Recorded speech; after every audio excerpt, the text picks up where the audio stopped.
Hello everyone, कैसे हो आप सभी लोग। डी++ की ऑफिशियल वेबसाइट पे नोटिफिकेशन आया है। टोटल 1809 वैकेंसीज हैं, तो इन्हें मैं डिटेल में बताने वाला हूँ इस वीडियो में। जो लोग डी++ के बारे में नहीं जानते, जैसे आपका स्टाफ सिलेक्शन कमीशन होता है ना, एसएससी, जो सेंट्रल गवर्नमेंट के लिए कैंडिडेट को रिक्रूट करता है for various group B and group C post, ऐसे ही डी++ क्या करता है, दिल्ली के अंदर डिफरेंट पोस्ट पे सिलेक्शन करता है, राइट। तो उसकी नोटिफिकेशन जो निकली है उसके बारे में हम बात करेंगे, कौन कौन सी पोस्ट निकली है, ठीक है, आवेदन कब से कब तक करना है, एग्जाम पैटर्न क्या होगा, सिलेबस क्या होगा, एलिजिबिलिटी क्राइटेरिया क्या है, everything will be discussed in this video. Overall बहुत अलग अलग तरह की वैकेंसीज हैं, ठीक है। आपने जिस डिसिप्लिन में अपनी ग्रेजुएशन करी है या फिर 12th करी है, उसी के हिसाब से आप अप्लाई भी कर सकते हो, ठीक है। तो हर पोस्ट के लिए एलिजिबिलिटी क्राइटेरिया अलग है, लेकिन मैं मेन उन पोस्ट के बारे में बताऊंगा जिसके लिए आप मैक्सिमम एस्पिरेंट एलिजिबल हो, या फिर किसी पर्टिकुलर पोस्ट की अगर वैकेंसी बहुत ज़्यादा है तो उसके बारे में बताऊंगा। तो पूरी वीडियो देख लेना, आपको सार पता चल जाएगा, वरना खुद से नोटिफिकेशन पढ़ोगे तो थोड़ी मुश्किल होगी। बाकी डिस्क्रिप्शन बॉक्स में नोटिफिकेशन का लिंक भी है, तो कंप्लीट नोटिफिकेशन तो आप वहां से पढ़ ही सकते हो, ठीक है। और रिकमेंड भी करता हूँ मैं, कोई भी एग्जाम के लिए अगर अप्लाई कर रहे हो तो किसी की बातों में ना के सबसे पहले खुद नोटिफिकेशन को रीड करो, देखो उसमें क्या दे रखा है, उसके बाद ही फॉर्म को फिल करो, जिससे कोई भी आपकी गलती ना हो।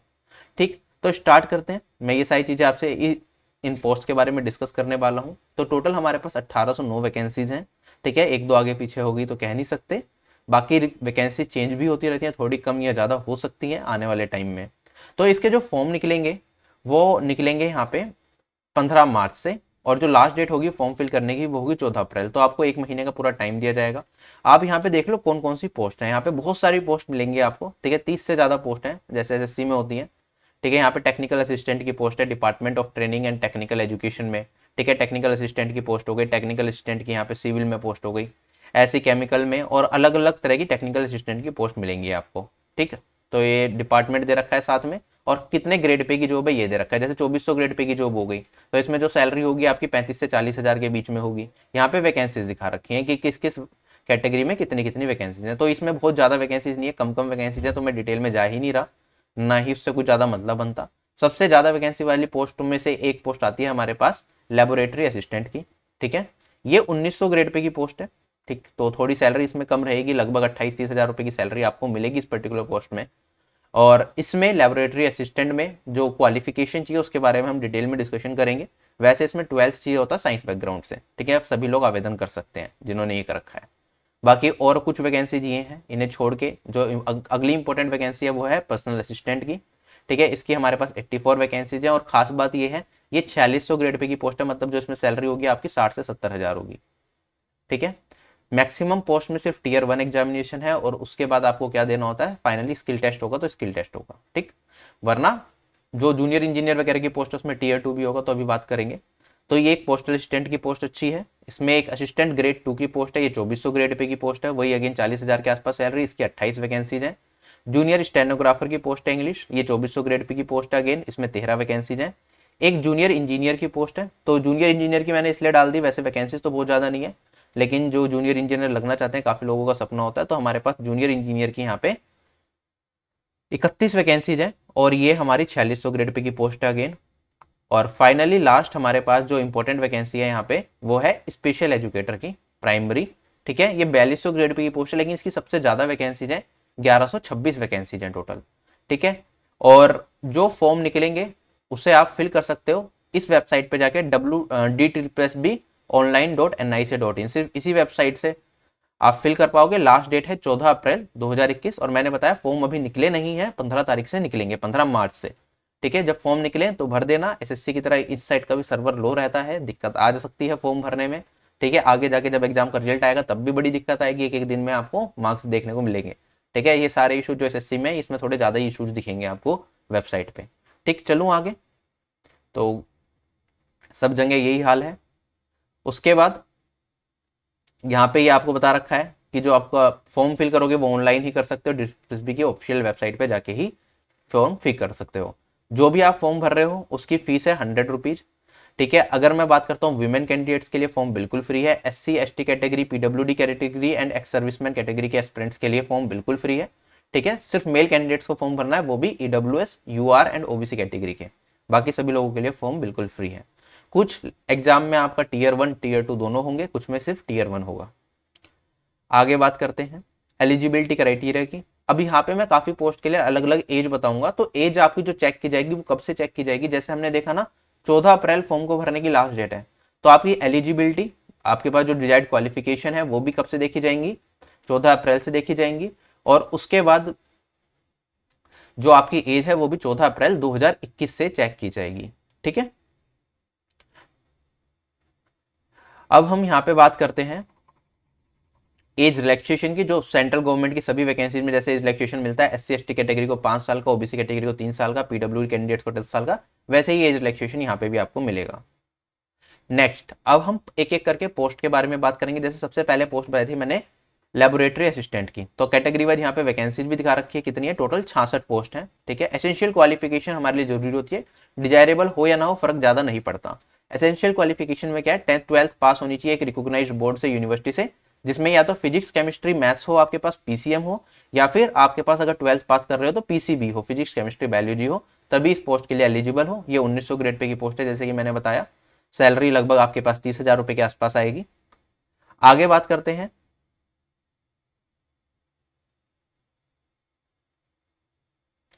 सेकंड पोस्ट है हमारे पास। अच्छा, इस पोस्ट के बारे में एक खास बात और ये है, इन्होंने इसके टीयर 1 के एग्जाम का पैटर्न क्या है ये भी नहीं बता रखा, और यहाँ पे जो एज है वो है 18 से 27 साल। ठीक, और इसमें अपर एज लिमिट में रिलैक्सेशन भी मिलता है अलग अलग कैटेगरी में। सेकंड चीज हमारे पास क्या है, यहाँ पे पोस्ट कोड 17/21, ये है पर्सनल असिस्टेंट की पोस्ट। ठीक है, ये हमारी 4600 ग्रेड पे की ग्रुप बी की पोस्ट है। इसमें जो एसेंशियल क्वालिफिकेशन है वो क्या है, आपके पास 12th पास होना बहुत ज्यादा जरूरी है। उसके बाद आपका स्टेनोग्राफी का टेस्ट भी लाया जाएगा, मतलब पहले आपका टीयर 1 होगा, टीयर 1 एग्जाम क्लियर अगर आप कर देते हो, उसके बाद स्किल टेस्ट होगा स्टेनोग्राफी का। ठीक है, तो स्टेनोग्राफी का टेस्ट किस तरीके से होगा, आपको डिक्टेशन दी जाएगी, 10 मिनट तक डिक्टेशन चलेगी, आपकी इंग्लिश या हिंदी किसी भी लैंग्वेज में आप दे सकते हो, और आपकी जो स्पीड होनी चाहिए वो 100 वर्ड पर मिनट की होनी चाहिए।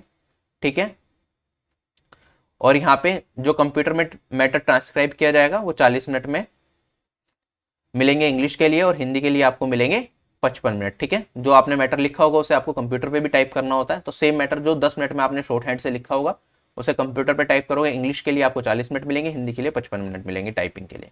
ठीक है, जैसे SSC एग्जाम्स में टाइपिंग होती है लगभग कुछ वैसी ही है, बस टाइपिंग स्पीड थोड़ी सी अलग होगी। आगे बात करता हूं मैं post code 22 date is assistant grade 2 की वैकेंसीज, टोटल 28 वैकेंसीज हैं। ठीक है, 12th पास होनी चाहिए आपकी किसी भी इंस्टीट्यूट से। ठीक है, बस यही एलिजिबिलिटी क्राइटेरिया मांग रहा है आपसे, और इसमें मिनिमम आपके 50% मार्क्स होने चाहिए, और 6 महीने का आपका सर्टिफिकेट कोर्स होना चाहिए in computer application from a government recognised institute. या तो देखो 12th पास हो गई, पहली क्वालिफिकेशन तो ये हो गई कि 50% नंबर हो 12th पास में, उसके बाद या तो आपका 6 महीने का कंप्यूटर सर्टिफिकेट हो कंप्यूटर एप्लीकेशन का, या फिर आपने बैचलर्स डिग्री कर रखी हो जिसमें मिनिमम 45% आपके मार्क्स हो, तो आप इस पोस्ट के लिए एलिजिबल हो। कोई एक्सपीरियंस नहीं चाहिए, कोई डिजायरेबल क्वालिफिकेशन नहीं चाहिए, बस ये है इस पोस्ट के बारे में। ठीक है, अभी इनका एग्जाम का पैटर्न कैसे होगा, कौन कौन से एग्जाम देने होंगे उसके बारे में हम बात करेंगे। अब उसके बाद आता है जूनियर स्टेनोग्राफी की पोस्ट। ठीक है, इसके लिए जो आपकी टोटल वैकेंसीज हैं वो 13 हैं। ठीक है, 2400 ग्रेड पे की पोस्ट है, 40,000 लगभग सैलरी मिलेगी, 18 से 27 साल के लोग इस पोस्ट के लिए एलिजिबल है। डिजायरेबल क्वालिफिकेशन है बैचलर डिग्री, किसी भी स्ट्रीम में आपने बैचलर्स डिग्री कर रखी हो अच्छा है, वरना 12th आप पास कर लो किसी भी इंस्टीट्यूट से और तो भी काम चल जाएगा, मतलब 12th पास इस पोस्ट के लिए एलिजिबल है। रिकमेंडेड ये है कि बैचलर डिग्री हो, वरना 12वीं पास हो, फॉर्म भर सकते हो, एलिजिबल हो। ठीक, अगर स्किल टेस्ट की बात की जाए तो वही है, डिक्टेशन होगी आपकी 10 मिनट में, आपको 80 वर्ड पर मिनट की टाइपिंग स्पीड चाहिए इसमें इंग्लिश के अंदर, हिंदी का प्रोविजन इसमें नहीं दे रखा, और ट्रांसक्रिप्शन मतलब वही चीज आपको अगर कंप्यूटर पे टाइप करनी होगी तो 50 मिनट मिलेंगी वो कंप्यूटर पे टाइप करने के लिए। ठीक है, ये जूनियर स्टेनोग्राफर की पोस्ट के लिए है। ठीक है, इंग्लिश लैंग्वेज में ही है ये। इसके बाद जो पोस्ट आती है वो आती है जूनियर इंजीनियर की। ठीक है, जैसे ही आपको पता चला इंजीनियर है तो इलेक्ट्रिकल इंजीनियर की यहाँ पे बात की जा रही है, तो बीटेक होनी जरूरी है। ठीक है, या तो बीटेक आपने कर रखी हो या फिर आपने डिप्लोमा कर रखा हो इलेक्ट्रिकल इंजीनियरिंग में। ठीक है, तो ये है, और 2 साल का प्रोफेशनल एक्सपीरियंस भी चाहिए। या तो मैंने कहा बीटेक हो गया, इलेक्ट्रिकल इंजीनियरिंग कर रखी है, या फिर डिप्लोमा कर रखा है आपने इलेक्ट्रिकल इंजीनियरिंग में, उसके साथ अगर डिप्लोमा कर रखा है तो 2 साल का आपको एक्सपीरियंस की जरूरत है। बीटेक कर रखी है खाली तो एक्सपीरियंस की जरूरत नहीं है। बाकी इसमें 4600 ग्रेड पे की जॉब है, वही 60 से 70,000 रुपए सैलरी, एज लिमिट आपकी होगी 18 से 30 साल। नेक्स्ट पोस्ट है हमारे पास स्पेशल एजुकेटर की। जैसे मैंने बताया इसकी मैक्सिमम वैकेंसीज थी 1126 वैकेंसीज हैं। इसके लिए आपका 12th पास होनी जरूरी है, ठीक है। उसके बाद आपका मांगता है 2 साल का आपका डिप्लोमा होना चाहिए in special education recognised by rehabilitation council of India. और उसके बाद जो सीटेट का एग्जामिनेशन होता है, जो सीबीएसई कंडक्टर आता है, वो आपका क्लियर होना चाहिए, ठीक है। 4200 ग्रेड पे की जॉब पे ग्रुप बी की पोस्ट है, सैलरी आपकी 50,000 के आसपास होगी। इसमें एज 30 साल से ज्यादा नहीं होनी चाहिए, अपर एज में रिलैक्सेशन जो मिलता है वो मिलेगा। तो यहाँ पे ये पोस्ट कोड आप देख रहे होगे, हर पोस्ट के आगे पोस्ट कोड है, उसी से फाइनली आपको सारी चीजें चेक करनी है आगे जाके। अब यहाँ पे मैंने आप लोगों के लिए लिख दिया है थोड़ा सा, जैसे ये 3 वैकेंसीज मैंने बताई, पर्सनल असिस्टेंट, असिस्टेंट ग्रेड 2 और जूनियर असिस्टेंट, ठीक है। इन पोस्ट कोड के लिए आपको क्या देना है, सिर्फ टियर 1 एग्जामिनेशन देना है, जो कि 200 नंबर का होगा, 200 क्वेश्चन पूछे जाएंगे। सही करने पे आपको पूरे नंबर मिलेंगे, गलत करने पे -0.25 की मार्किंग भी होती है। 4 ऑप्शन मिलते हैं, बिल्कुल एसएससी एग्जाम की तरह, जैसे एसएससी में सीपीयू एग्जामिनेशन होता है ना, वैसे ही एग्जाम में, बस थोड़ा सा डिफरेंस है कि यहाँ पे 5 सब्जेक्ट है।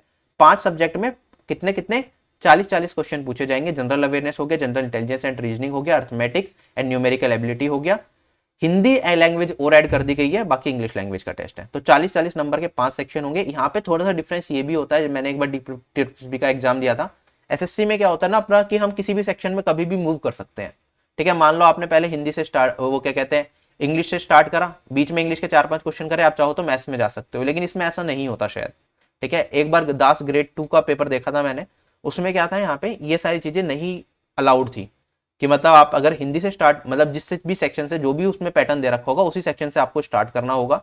और उसके बाद जैसे 40 क्वेश्चन है एक सेक्शन के, तो एक पार्ट को भी 2-2 पार्ट में 20-20 क्वेश्चन में स्प्लिट कर रखा था। जैसे कि आपने 20 क्वेश्चन कर लिए ना, उस सेक्शन से बाहर निकले आप 20 क्वेश्चन करते, तो दोबारा वापस उस क्वेश्चन पे मूव नहीं कर पाओगे आप, ठीक है। तो शायद डीटीपीसी एग्जाम में हो सकता है इन सेक्शंस में भी ये हो, तो इस चीज को ध्यान रखना, ठीक है। बाकी आप मॉक वगैरह देखो तो ये चीज क्लियर हो जाएगी। तो आप सेक्शन शिफ्ट नहीं कर सकते, एक बार आपने जो स्टार्ट कर दिया आपको वही करना पड़ेगा, कंप्लीट हो गया तो वापस पीछे नहीं जा पाओगे, ठीक है। तो ये होता है। बाकी 5 सब्जेक्ट है, एक हिंदी लैंग्वेज का सब्जेक्ट आपका एक्स्ट्रा है इसमें। अगर मैं बात करूं यहाँ पे, तो ये मेन पोस्ट हो गई, इसके लिए तो मेरे ख्याल से 12th पास ही था सभी के लिए एलिजिबिलिटी, तो आप सभी लोग फॉर्म भर सकते हो, क्योंकि मैं मान रहा हूँ जितने लोग वीडियो देख रहे हैं 12th पास तो सभी हैं। उसके बाद हमारे पास आता है टीचिंग की जो पोस्ट है, जूनियर के प्राइमरी टीचर की, सॉरी। तो 2 तरह की वैकेंसीज है, 31 नंबर की, 32 नंबर की। मैंने 32 नंबर की सबसे ज्यादा वैकेंसी थी, तो इस पर फोकस किया था, ठीक है। इसकी 1000 कुछ वैकेंसीज है हमारे पास। तो इसमें टीयर 1 तो आपका लगभग सेम सही है, जो इसमें है वही टीयर 1 है, लेकिन इसमें साथ के साथ एक सेक्शन बी और होगा, जिसमें जो टीचिंग मेथोडोलॉजी है उससे रिलेटेड आपके क्वेश्चंस पूछे जाएंगे। 100 नंबर का, तो आप इसे डिटेल में देख लेना एक बार। और एक मैंने जूनियर इंजीनियर की पोस्ट के बारे में बताया था, इसका पोस्ट कोड था 24, ठीक है। इसमें टीयर 1 तो आपको वही सेम है, सभी एग्जाम में टीयर 1 लगभग सेम है। बाकी एक क्वालिफिकेशन रिलेटेड पेपर भी होगा आपका, जो जो स्ट्रीम है, जैसे आप इलेक्ट्रिकल का है उससे रिलेटेड पेपर पूछा जाएगा। और यहाँ पे एक टीयर 2 भी कंडक्ट कराया जाएगा, इसमें सब्जेक्टिव पेपर होगा और इंग्लिश लैंग्वेज का अलग से पेपर होगा, ठीक। तो इसमें टीयर 1 और टीयर 2 जूनियर इंजीनियर के लिए दोनों है। तो जितनी भी मैंने पोस्ट बताई, मैक्सिमम पोस्ट का यहाँ पे कवर कर दिया है, कैसे कैसे एग्जाम चलेगा। एग्जाम के जो क्वेश्चन पेपर होंगे वो इंग्लिश और हिंदी दोनों लैंग्वेज में होंगे। ऑल्दो जब लैंग्वेज का टेस्ट दे रहे होंगे, से हिंदी लैंग्वेज का टेस्ट दोगे तो वो तो हिंदी में देना पड़ेगा, इंग्लिश का टेस्ट इंग्लिश में होगा। बाकी सारे quantitative aptitude, numerical ability and general awareness वो बाइलिंगुअल होगा, ठीक है। और उसके बाद अगर हम बात करते हैं, जैसे किसी क्वेश्चन में अगर आपको एरर आ जाता है तो उसके लिए आप रिकमेंडेशन डाल सकते हो, जैसे एसएससी एग्जाम्स में भी होता आया है। अच्छा, सिलेबस की बात करेंगे तो यहाँ पे सिलेबस देख लो, सिलेबस में कुछ ज़्यादा चेंज तो है नहीं, वही सिलेबस है आपका। बाकी इसमें वो है कि कहते हैं, जैसे इसमें अलजेब्रा, ट्रिग्नोमेट्री वगैरह के क्वेश्चंस नहीं आते।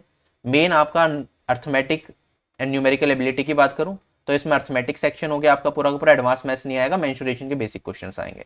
जैसे कि हमने आईबी का पेपर देखा था, आईबी का जैसे पेपर में क्वांटिटेटिव एप्टीट्यूड का सिलेबस था वही है।